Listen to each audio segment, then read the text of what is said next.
शहरवासी मुझे बस अपनी बहन माने, कोई अपनी बेटी माने, कोई अपनी बहू माने, कोई जिस रूप में भी मुझे कहना चाहता है, जो मानना चाहता है, मैं वही प्रेसिडेंट की। मैं कोई इच्छा नहीं है मुझे, मैं आपकी बहन हूँ, आपके जैसी हूँ, आपके बीच में से आई हूँ। आपने मुझे इस चेयर पे बिठाया। आज अगर मैं इस चेयर पे किसी तरीके से भी पहुंची हूँ, कठुआ के वासियों की वजह से पहुंची हूँ, तो मुझे लगता है मैं उनकी बहन, उनकी बेटी, उनकी भाभी, उनकी बहू, मुझे किसी भी नाम से बुलाएं मुझे अच्छा ही लगेगा। तो मुझे यहाँ पे बैठ के, मैं 2 दिन पहले जहाँ पर बैठी हूँ, मुझे ऐसा महसूस हो रहा है कि एक जिम्मेदारी की कुर्सी है जी।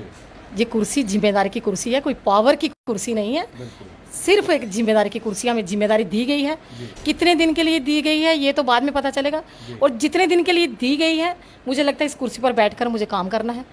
और जितना भी लोगों की उम्मीद है, मैं सोचती हूँ कि जितना भी मुझे समय मिले, मैं जितना कर पाऊँ अपने लोगों के लिए उतना करने की कोशिश करूँ और अच्छे से कर पाऊँ, लोगों को खुश कर पाऊँ। बाकी कुर्सी का वो जो फीलिंग है वो मैं आपको इतना ही बताऊंगी कि यहाँ बैठकर एक जिम्मेदारी फील हो रही है और कुछ नहीं। शहरवासियों को सबको बता दूं कि आपने देखा होगा पिछले दिनों एक एपिसोड हुआ हमारे काउंसिल के अंदर, हमारे जो नरेश शर्मा जी, हमारे एक्स प्रेसिडेंट, उनको किसी कारणवश इस्तीफा देना पड़ा जी।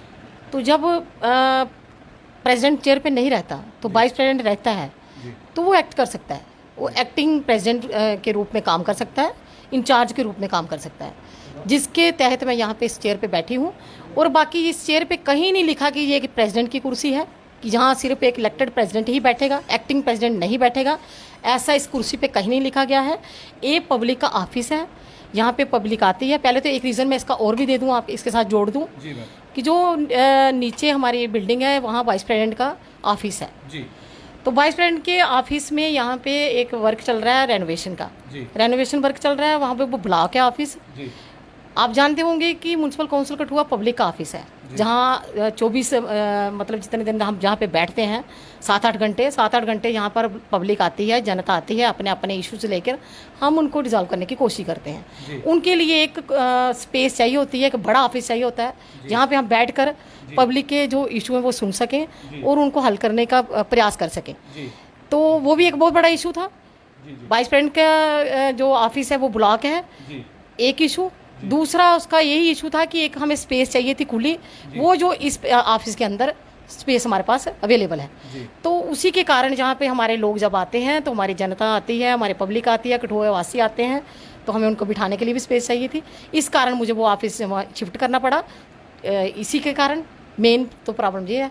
और दूसरा रही बात चेयर की, कि ये प्रेसिडेंट की चेयर है, मुझे लगता है चेयर आएगी चेयर जाएगी, कुर्सियों से हमें मतलब नहीं होना चाहिए, हमें काम से मतलब होना चाहिए, डेवलपमेंट से मतलब होना चाहिए। आज मैं हूँ, कल कोई और होगा, उसके बाद जैसे हमारी पार्टी कोई निर्णय लेगी, कल आने वाला प्रधान हमारा कोई और भी हो सकता है, हम उसका वेलकम करेंगे, स्वागत करेंगे, चेयर पे बिठाएंगे और उम्मीद भी करेंगे कि वो अच्छा सभी लोगों को साथ लेकर चलें, कठुआ वासियों को साथ लेकर चलें और अच्छे से अपना काम करें। मुझे लगता है कि ये कुर्सी मायने नहीं रखती, काम मायने रखता है। तो तिरंगे झंडे के बारे में मुझे इतना नॉलेज नहीं कि म्यूनसिपल काउंसिल कठुआ ने कितना लोगों से पैसा इकट्ठा किया और कितने तिरंगे जहाँ पर लाएंगे, ये मुझे अभी अभी आपके माध्यम से पता चल रहा है कि कठुआ वासियों को रिजेंटमेंट है कि उनको झंडे जो है वो नहीं मिले।